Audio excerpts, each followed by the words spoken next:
Well, friends, the unthinkable happened last night. We got our third bad hailstorm. This is the worst of all three in 1 year, believe it or not. We got one June 12th, July 20th, and September 8th. So, anyways, our garden is completely demolished, completely finished. We're gonna go through here and see what we can harvest that we might be able to salvage. And I just thought I would take you along, show you some real life shots of homesteading in Nebraska, right? It sort of reminds me of in the Little House on the Prairie books, you know, they were almost ready to harvest, I think it was the wheat, and then here comes the hail. Anyway, really a bummer. So a bunch of this winter squash here, we're gonna try to harvest. I don't know how much of it's gonna keep through the winter because it's got big hail dings in it. But anyway, I'm gonna start here with showing you a few shots of the damage, and then we're going to just start salvaging what we can, and I guess the garden is done for this year.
The smell of the pine trees is very strong.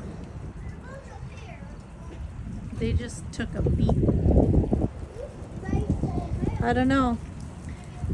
Probably the rest of the melons and any of the fruit out there. I bet it's beat to a pulp. Here comes the rain. And the ground is steaming because it was so warm today, and now it's freezing. Watch the ground steaming. Unbelievable. Third hailstorm this year. I can see the squash is flat from here. I can see from here that it does not look good. I'll wait till the rain quits before we go look at everything.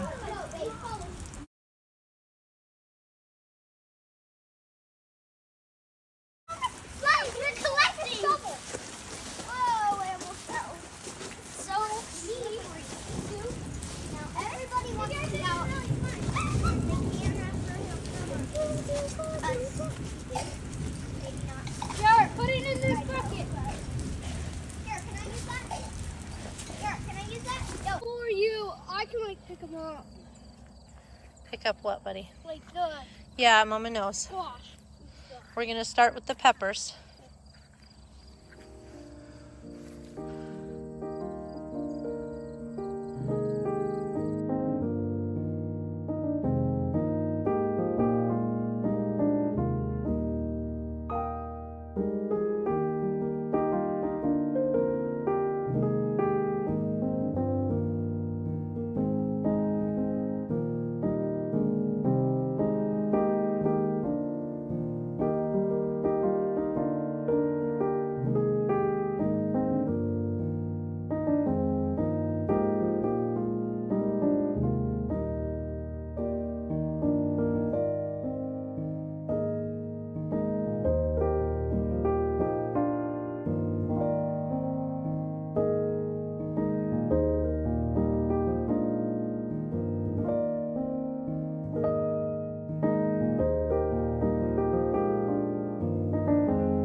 Okay, but hey, keep them all, no, keep them all together.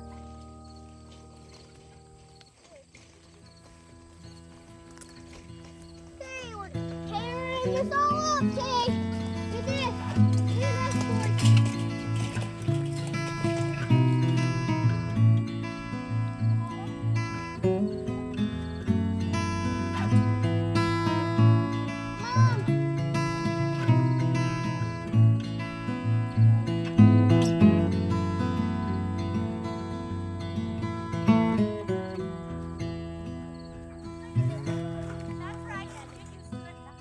All right, well, so far we've gotten the ripe squash that's decent. I don't know if it will keep, but we got enough for our family for the winter. The rest is just gonna have to, I guess, go to the coons or the deer. We're tearing out these hoops, hauling the squash up under the porch to see if it will ripen.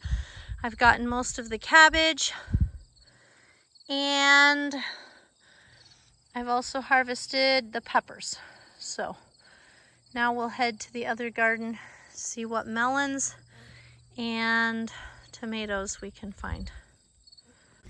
So this is what the cucumbers look like, and the tomatoes, and then we'll work on the melons. So again, just gonna see if there's anything we can salvage. Probably not much.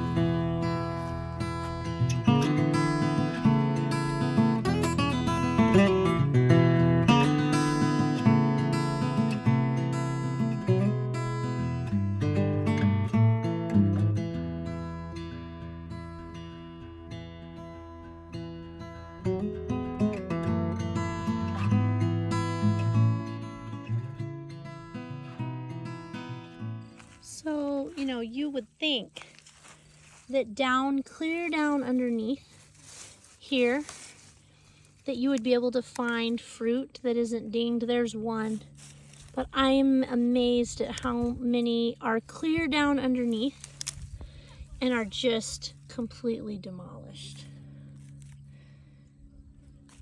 So, yeah, we're not gonna salvage much here for sure. The kids have been hauling some cantaloupe and watermelon out, and they're eating what they can.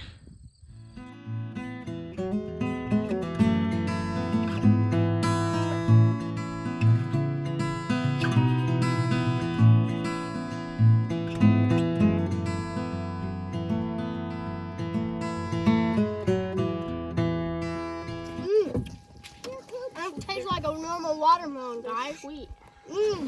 They taste better than a normal But they're not ripe. Here, guys, they're not all the way ripe, but they're better than. Pink, but they're yummy. They do taste good. Yeah. We're like scavengers. We're like vultures. The bee is kind of annoying, but there's a bee on this one. So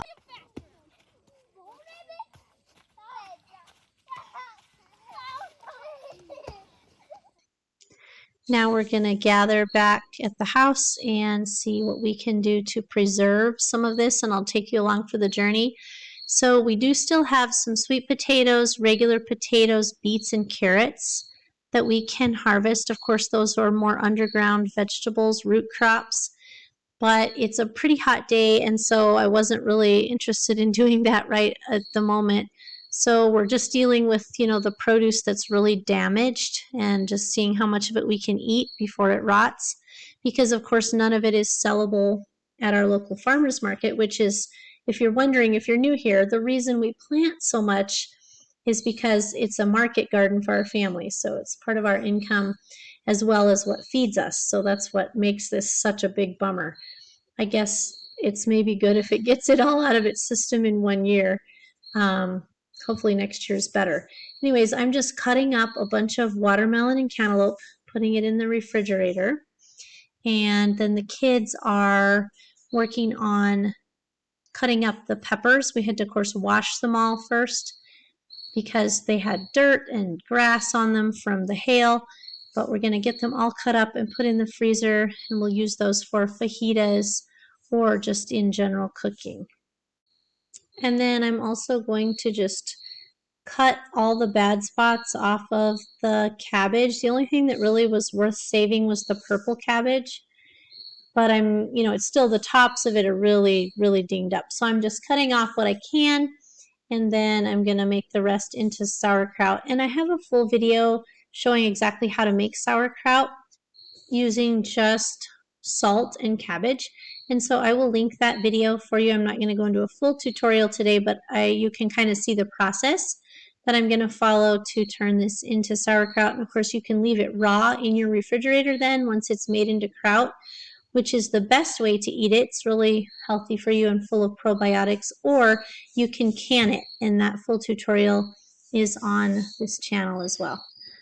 The other thing I did is I chopped up all of the hot peppers, mostly jalapenos, and I'm going to ferment those. It's my favorite way of preserving them. You can also, pickle them or make them into cowboy candy, and I'll show you that sometime. But the easiest thing for today, with all this produce that needed dealt with right away, was just to chop up what was left of the jalapenos, and I'm just putting them into quart jars. And the full recipe for how to ferment these is on the blog. But basically what you're going to do is put 2 teaspoons of salt and dissolve it in 1 quart of warm water, and then just use that as your brine to pour over the top of these. And I am going to use a grape leaf to put in the top of the jar and hold the jalapenos down below the level of the brine. That is really important to prevent any mold. You can also purchase fermenting weights, or you could use a cabbage leaf, just anything that's going to hold the jalapenos down below the surface of the brine until they're done fermenting. And I let them set on my counter for 2 to 4 days, just depending on the temperature of the house. And when I see that they start to turn color, then I know that they are done. Like, they start to lose their beautiful green color and kind of turn a more flat color. That's how I know they're done fermenting. And then I take the grape leaves out, or at least put on a regular lid, and then put them in the refrigerator where they keep all winter long. And I enjoy these on all kinds of Mexican foods and in soups. They are absolutely delicious. So it's definitely something that you're going to want to try if you haven't. Plus, they're full of probiotics because, they're a naturally fermented food, just like the sauerkraut. And working on the kraut, so I am packing this into a 5-gallon crock. And again, I will link the tutorial for this so you can find out exactly what to do. But I'm just layering it in here with salt, and then we stomp it down really good until we get it to make its own juice. And then you just want to weight it down with some kind of a weight that's non-reactive. And you'll see that I actually am going to wrap this big weight that I have with plastic wrap, because it is a reactive type of a metal, and I don't want it to react with the brine as it is fermenting. And so, you can use plastic wrap if you need to, whatever, to wrap it. And anyway, you want to get again, the same principle as with the jalapenos. You want to get the cabbage to be below the surface of the brine. And then we're just going to let it set here in my basement for 2 or 3 weeks until it tastes pickled to our liking, tastes like really good sauerkraut. And then we can either store it in the refrigerator or can it up. And I also like to cover the top of my crock with plastic wrap just to keep any flies out or anything like that. And I do that and then just kind of keep it in a dark location with a lid on for a couple of weeks, and it makes the most delicious probiotic rich sauerkraut. So I hope that you have enjoyed this video. I am sad that we don't have better news. about our garden, but listen, this is reality in the homesteading world, and it's absolutely why we always keep more than 1 year's worth of food on our pantry shelf. So when we do a pantry challenge this winter, it's going to be a little bit more of a challenge because we will have less of some of the foods, that we're used to having, but we do still have plenty, and so we're hoping the Lord blesses us with a bountiful harvest next year. As you know, in homesteading and agriculture, not everything goes as planned, and so it's always good to have a plan B and be prepared for weather and different kinds of things that happen that definitely are not what we would prefer. So anyway, thanks for watching, and I'll see you in the next video.